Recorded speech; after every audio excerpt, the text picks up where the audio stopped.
Yes എന്ന് പറഞ്ഞാൽ ബുദ്ധിമുട്ടൊന്നുമില്ല, സ്മൈൽ, ഒന്ന് പുഞ്ചിരിച്ചാൽ.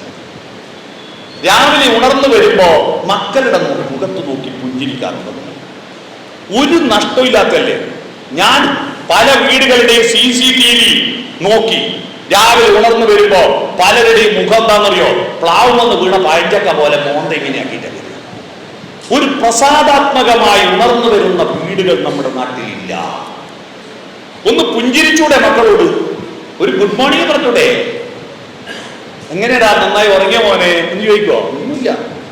എന്താ മുഖം കണ്ടിട്ടുണ്ടോ? ഒരു വല്ലാത്ത മുഖാണെന്ന്. അതൊന്ന് മാറ്റാൻ പറ്റുമോ?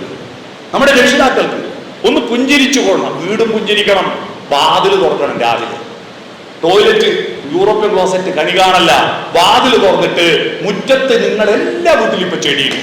ആരെ കാണിക്കാനെന്നറിയോ? വഴിപോക്കര് കാണേ, വീട്ടുകാർ കാണില്ല. നമ്മളെ പൂക്കളെയും പൂക്കളിൽ വന്നിരിക്കുന്ന പൂമ്പാറ്റകളെയും കാണുമോ?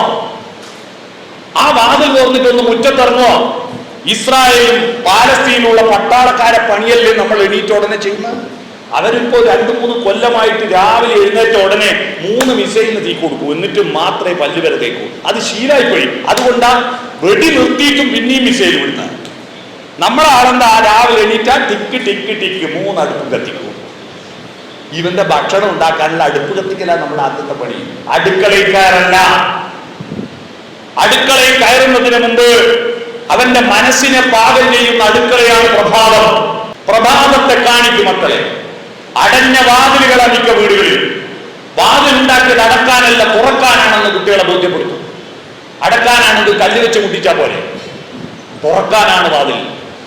മുറ്റത്തേക്ക് ഇറങ്ങും.